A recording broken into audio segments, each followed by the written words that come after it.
Buen día, buenas tardes a todos. Otra vez nos conocemos. En este caso tengo muchísima alegría y me van a escuchar un poco más contento de lo normal porque tengo el agrado de poder presentarles a ustedes y yo que pensaba que tenía un nombre largo, no es así. Estamos con Pedro Manuel Eduardo Arturo Patrón Bedoya. Pedro, ¿cómo estás? Muy bien, muchas gracias y gracias por esa referencia que era muy frecuente en mis tiempos y los anteriores porque había casi una exigencia protocolar de las familias de poder cumplir con los abuelos, con los padres, con los padrinos, y de ese modo uno se iba llenando de nombres. Ahora esto se ha cambiado radicalmente porque la verdad que no tenía sentido. Más allá de quedar bien con la gente, lo que más bien creaban eran problemas a los que eran recipientarios de esos nombres, ¿no? Y a mí me ha traído muchísimos problemas con los certificados, los carnets, los documentos de identidad, porque era una cosa de loco, ¿no? Claro, en vez de ponerte un nombre te ponían un árbol genealógico directamente. Sí, sí, cuando juramenté como vicedecano del Colegio de Abogados de Lima fue muy gracioso porque estaba llenecito un auditorio de 1000 personas y entonces la decana empieza a leer la designación Mm. y comienza con todo mi nombre, Pedro, Manuel, Eduardo Arturo, entonces hubo un murmullo en el auditorio que fue espectacular, como diciendo, este hombre no tiene tarjeta de visita sino una serpentina más bien. Bueno, Pedro, un poquito para también poder trasladarle a aquellas personas que no tuvieron, y lo voy a decir con todas las palabras, no tuvieron la fortuna de poder cruzarte en alguno de los congresos, o bueno, No. la vida no los puso por delante tuyo. Quiero que nos cuentes, ¿quién es Pedro Patrón? Pedro Patrón Bedoya tiene la dicha y el honor de ser hijo de Pedro Patrón Faura, abogado también, que fue el autor de la primera ley del empleado público. Mm, De tal manera que yo prácticamente desde que nací en mi hogar escuchaba el tema de la problemática de los servidores públicos y en la medida que mi padre también, además de impulsar un anteproyecto de ley que luego se concretó en una ley de la República, era autor de libros sobre la materia y en buena cuenta, y disculpando la inmodestia, terminó siendo considerado el padre del derecho administrativo en el Perú. Y entonces yo mm, heredé esos genes y como quiera que también me entusiasmó la carrera de derecho, seguí su huella, mm. pero con un compromiso, el compromiso de poder no solamente emularlo, sino tratar de darle un valor agregado, y este fue precisamente el derecho a las tecnologías, que antiguamente se llamaba el derecho informático y la informática jurídica, así que en esa medida, pues, he transitado en más Mm. de 50 años de abogado, en mis casi 77 años de edad, en muchísimas actividades, muchísimas también ligadas al derecho de las tecnologías. Claro. Así que de ese modo, ahora en la docencia, en el ejercicio profesional, en Mm, cargos públicos, cargos internacionales como la FIADI, donde he sido vicepresidente durante 18 años, mm. en esa medida pues he tratado de contribuir y sobre todo, como yo siempre digo, devolver a Dios, a mis padres y a mis maestros las lecciones que me impartieron durante muchos años y obviamente lo hago también con mis alumnos y con mis hijos que gracias a Dios pues tengo la suerte de contar con ellos para transmitir esta información.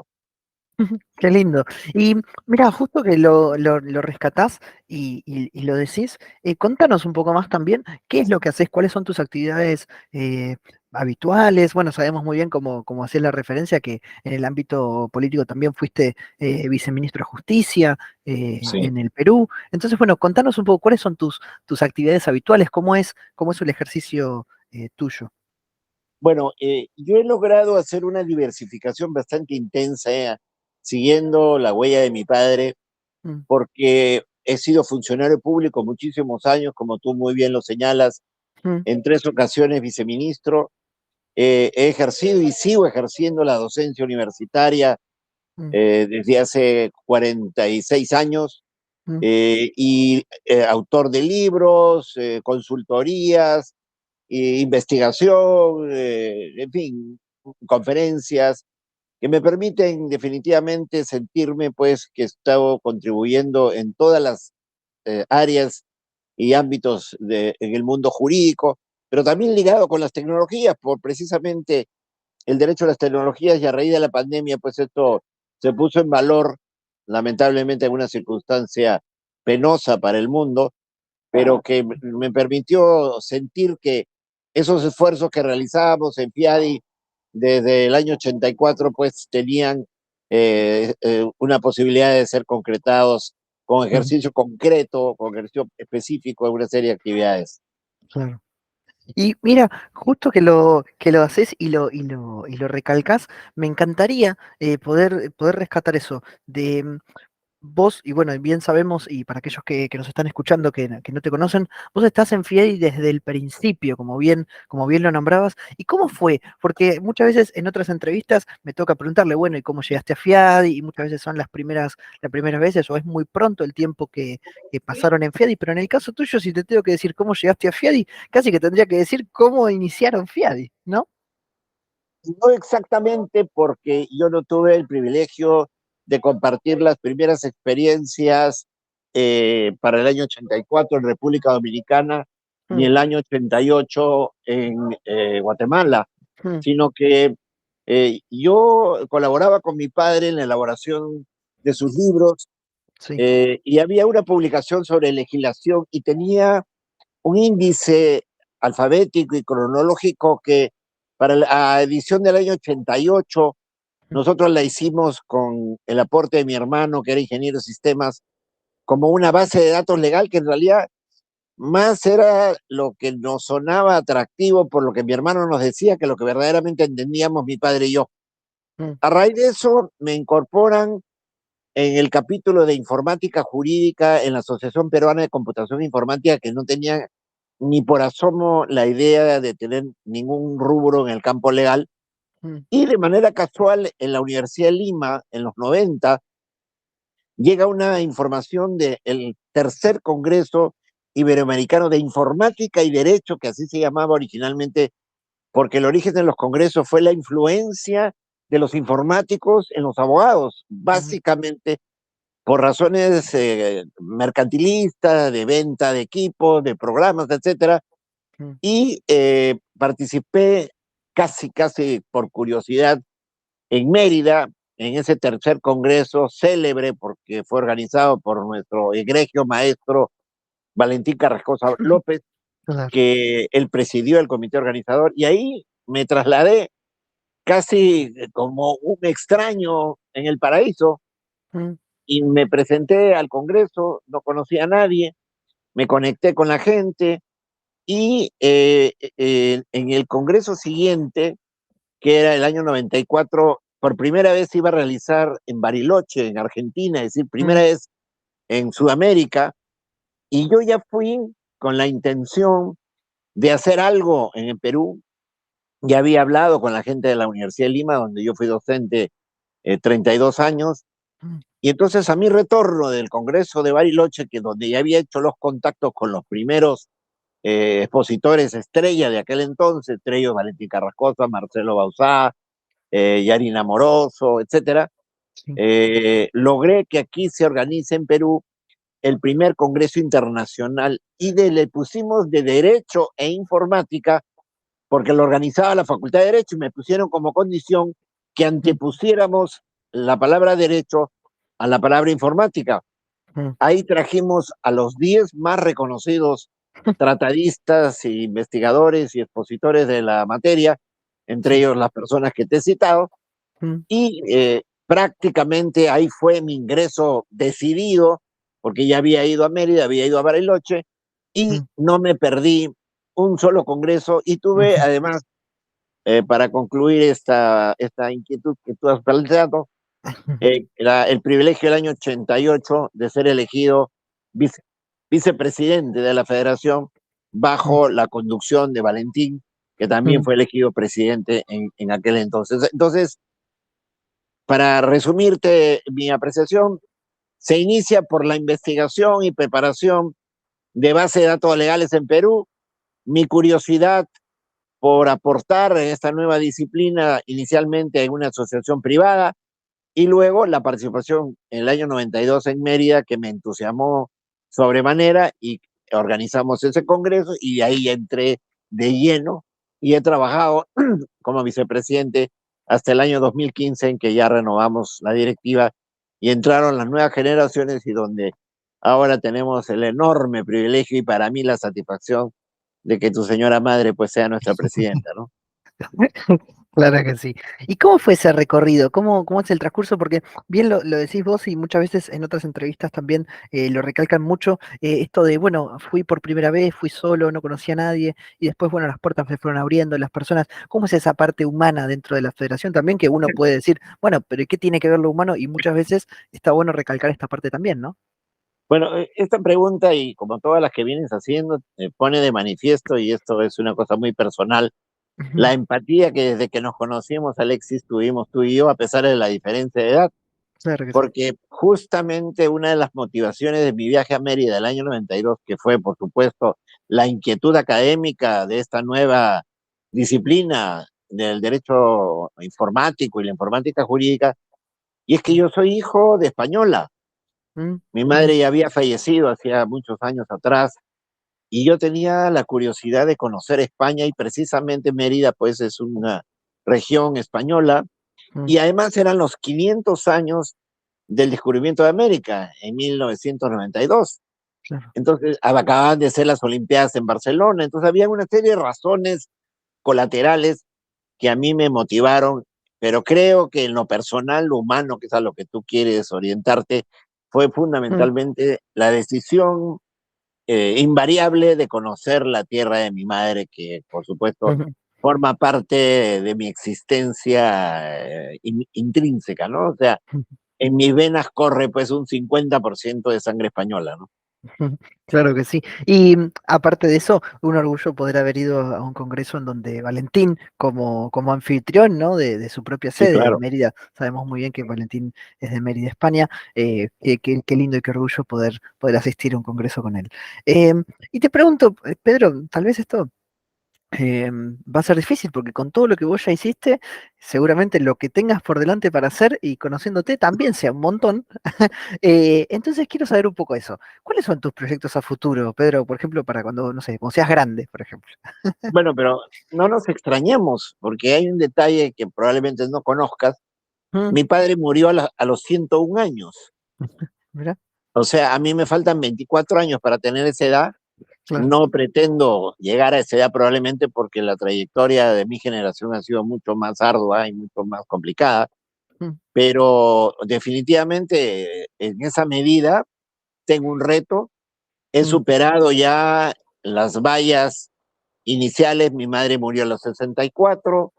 Bueno, mi padre sí todavía es mi valla, siempre lo ha sido, mi gran ujú, desafío, mi gran emulación, pero mi hermano menor murió hace 2 años. mm, Entonces, en realidad, se van quedando en el camino varias personas que son las que en un momento dado les toca partir, y claro. eso significa implícitamente una renovación de confianza del divino hacedor, y porque además, te cuento en confianza, Sí. y yo he tenido enfermedades muy delicadas en donde casi he perdido la vida, una de ellas el año 2008, que tuve Mm, cáncer al pulmón. mm, Probablemente eso se los he contado a ustedes, porque estaba fresquecito el 2015, ujú, y todo ello con éxito, sin ningún contratiempo, ni siquiera quimioterapia ni radioterapia. Entonces son gestos que yo he recibido con mucha humildad, pero también con mucha expectativa de que, por lo menos en términos de vida, pareciera que quieren que siga por acá.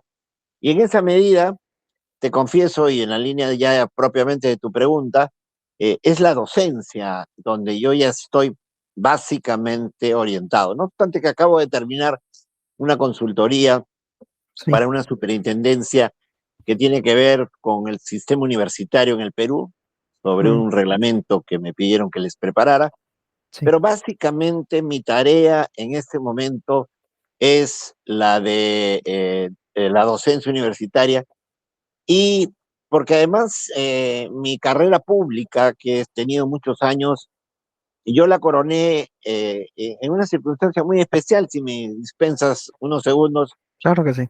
Yo el 2019, ya habiéndome jubilado de las universidades más importantes donde yo tenía muchos años, postulé a un altísimo cargo a una organización gubernamental dedicada a la selección, sanción y capacitación de jueces y fiscales. Mm, Nos presentamos 120 abogados, pasamos una larguísima etapa de selección muy escrupulosa, muy rigurosa, y al término del proceso gané el concurso. mm, Había sido convocado para la juramentación y minutos antes de ella, sorpresivamente salió una publicación. mm, Lamentablemente los intereses políticos son muy duros mm, y pretendieron enrostrarme una supuesta situación de carácter judicial que estaría pendiente, cosa que no era mm. cierta, pero en realidad lo que pasaba era que yo me había quedado como el único ganador. Sí. Mi trayectoria era intachable, mi personalidad es muy enfática, muy clara. Como quiera que yo era el único que había ganado, yo iba a ser el presidente natural de esa institución. Sí. Los nuevos que entraran luego en el siguiente concurso seguramente me iban a tener que reelegir como presidente y entonces yo me iba a quedar año y medio presidiendo una institución que tenía que ver con todos los problemas de los jueces y fiscales. Y no te tengo que decir porque tu país, como todos los nuestros, ese tema es muy, muy difícil. Sí. Y tener a un hombre como yo a la cabeza de esa institución para ciertos sectores interesados en otras cosas que no es la meritocracia, era un inconveniente. Entonces, como no pudieron conmigo en el concurso, me Mm, fabricaron una cosa espantosa y como yo soy una persona muy digna, simplemente presenté mi renuncia irrevocable, claro. porque además juzgué en ese momento que si yo hubiera pretendido reclamar o interponer alguna acción judicial, los mecanismos que esta gente tiene para enlodarte más aún Sí. hubieran sido espantosos y probablemente yo hubiera terminado hasta preso, Claro. porque bastaba que el fiscal de ese juicio que me inventaron, porque me metieron papeles en la madrugada de ese día de mi juramentación en un expediente de un traficante de propiedades, bastaba con que el fiscal con un oficio solicitara al juez mi detención preventiva, entonces el candidato ganador, la gran estrella por méritos, terminaba detenido por corrupto, ¿no? Entonces, como esto ya lo hemos vivido muchas veces, yo no estuve dispuesto a esa mancilla y simplemente presenté mi renuncia irrevocable. Y entonces yo dije, esto para mí lo convierto en un lauro, lo convierto en un galardón, es la coronación de mi carrera porque he vencido en un concurso rigurosísimo, Claro. casi sin precedentes, porque los miembros de la comisión seleccionadora eran nada menos que el fiscal de la Nación, el presidente del Poder Judicial, el defensor del pueblo, el Contralor General de la República, el Mm, presidente del Tribunal Constitucional y los rectores de las dos universidades más antiguas del Perú. Ellos eran los que nos seleccionaron y con ellos yo gané. Pero entraron otras cosas y entonces yo, a partir de ese momento, han transcurrido ya casi 5 años, en cada oportunidad que me presentan para una conferencia, para un curso, siempre terminan diciendo ganador absoluto del primer concurso nacional para la Junta Nacional de Justicia. mm, Entonces, en esa línea, yo mm. ya ahora sí estoy totalmente apartado y para terminar de la función pública, ya cumplí, ya llegué al más alto nivel y ahora la docencia universitaria y estoy terminando la elaboración de la última edición de nuestro libro de Derecho Administrativo, que lo sacábamos con mi padre. Yo he Claro. respetado el tiempo que ha sobrevenido luego de su fallecimiento, pero ya estoy por sacar otra edición y bueno, lo que pudiera también en consultoría o investigación presentarse, pero siempre activo y siempre dinámico con el favor de Dios. Qué lindo. Qué lindo que cuentes esa experiencia y tal vez para poder rescatarlo, ¿no? Un poco más adelante te quiero preguntar sobre eso, que nos puedas aconsejar. Pero antes quiero saber. como la actividad tuya, y bueno, como vos lo decís, que era medio heredado el hecho del derecho, Sí. justamente. ¿Qué hubiese pasado de vos, Pedro, si no hubieses tenido que elegirlo o no hubieses elegido el derecho? ¿Qué otra afición, qué otra actividad te hubiese gustado desarrollar profesionalmente? Yo te contestaría en forma muy, muy breve de dos Mm, maneras. La primera, porque en mi época, cuando yo estudiaba lo que entonces se llamaban letras y luego se llaman estudios generales previos a la carrera, se puso de moda la carrera de sociología. Eran tiempos sí, que en América Latina pues habían ideas renovadoras, de cambio, y entonces yo pretendí proponerle a mi padre que quería ser sociólogo, mm, a pesar de que él era abogado. Pero mi padre inteligentemente negoció, entre comillas, conmigo y me dijo, ¿por qué no sigues un año de derecho? Porque si dejas de estudiar derecho, vas a tener que dejar de trabajar y tú estás pagándote un carrito. O sea, claro. puso en relieve su experiencia, me la jugó bien y entonces yo tuve un año de estudiante de derecho y obviamente hasta el día de hoy, ¿cierto? Claro, Ese es un tema. Y el otro tema, me hubiera gustado ser diplomático, que en verdad tiene mucho que ver con el derecho. claro. Circunstancias de la vida no me lo permitieron, no obstante haber ingresado a la Cancillería con esa idea. Mm, Y después, este tema lo he sentido de alguna forma recompensado porque mi hija estudió Relaciones Internacionales, ella mm, está graduada en Relaciones Internacionales, así que el tema de las relaciones internacionales de algún modo lo he concretado por extensión. Y la otra es ser psicólogo. claro. Me gustaba muchísimo la psicología, Sí. no lo pude seguir, me llegué a matricular en la universidad para estudiar psicología, porque me habían reconocido varios créditos, un 25% de la carrera de psicólogo, Mm, pero la verdad que yo ya me había casado, tenía otras ocupaciones, ya no es lo mismo estudiar después, así que fue un poco complicado. mm, Pero mi actividad profesional ha sido básicamente en el área de personal, del talento humano, y sí, ahí hay un altísimo componente de comportamiento organizacional, psicología organizacional. sí. He hecho mucho negociación colectiva también, en la negociación colectiva hay mucho psicología también, así que he sido un poco un psicólogo empírico y creo que de alguna manera he podido satisfacer esa expectativa y de ese modo, más la tecnología, que eso sí no lo tenía previsto, me ha hecho un profesional de algún modo multidisciplinario. Qué lindo que fuera tan amplio, ¿no? La posibilidad y la gama de elecciones que hubieses podido, que se puede decir. Y tal vez me hubiera gustado ver un Pedro Patrón diplomático, que no estuviste tampoco tan lejos y uno te ve personificado y bastante cerca quedaste.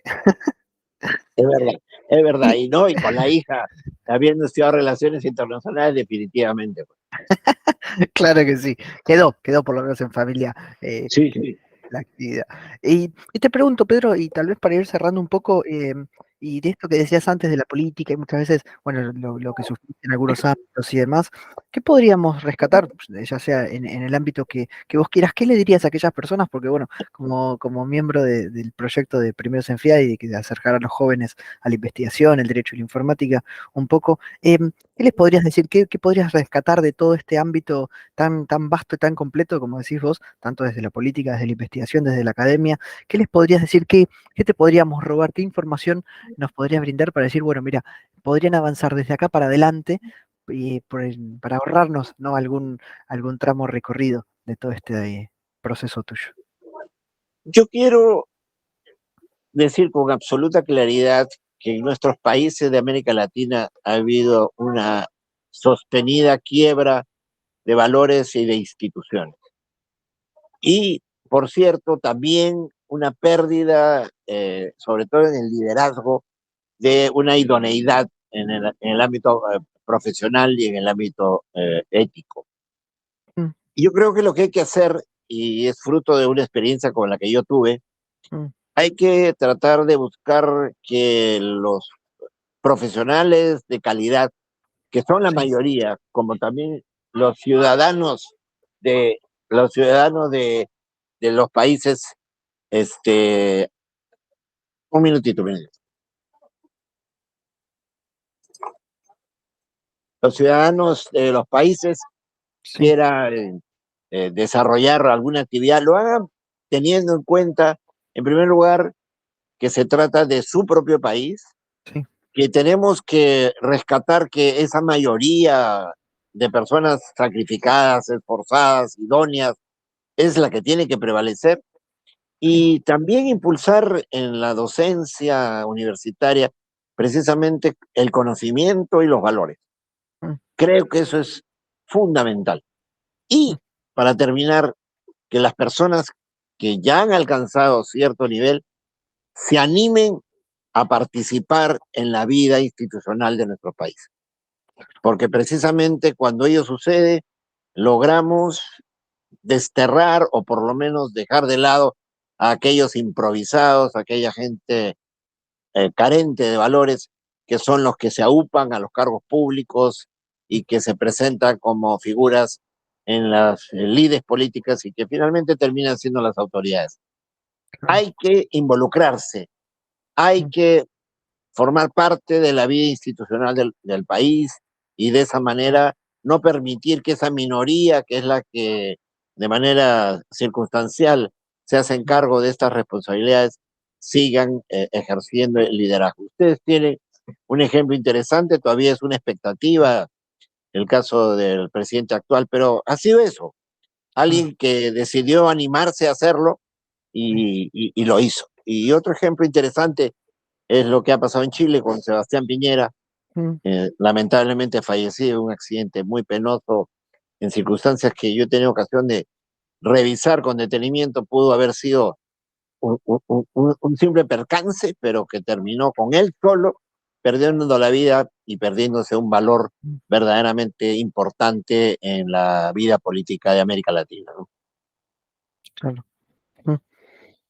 Bueno, muchísimas gracias, la verdad, Pedro, porque me gusta siempre, y es algo que rescaté desde el primer momento que te conocí, como me lo dijiste vos, y lo recalcabas antes, que, bueno, esta afinidad con los jóvenes, y bueno, en mi caso particular tuve la posibilidad y la amabilidad de que me tocara en carne propia, así que bueno, a todos aquellos que nos están escuchando, siempre, bueno, poder aconsejarlos que en la posibilidad, en la oportunidad que tengan de verlo a Pedro circundando alguna sala, que no duden en ir a saludarlo, en ir a presentarse, y obviamente de parte mía que no tengo ningún problema, lo vamos a poder hacer. Pedro, muchísimas gracias realmente por tomarte este rato, por acercarnos un poco de vos, por dejarnos conocerte, por dejarnos conocer esa intimidad tuya un poco, y espero verte en otra oportunidad, poder seguir charlando con vos y cruzarte en algún congreso. Claro que sí. Alexis, yo Sí. me siento muy, muy feliz que tu público oyente sepa que mi aceptación ha sido inmediata. Creo que te desconcerté cuando te dije que podía ser en este momento porque fue tan emocionante para mí saber que tú tenías interés de conversar conmigo que pues me animé a dejar todo y decir, bueno, porque de eso se trata en última instancia, Alexis, más allá de lo personal. En la vida hay que tomar decisiones y yo como abogado puedo dar testimonio de que una de las deformaciones que se produce en nuestros países es la hipertrofia jurídica.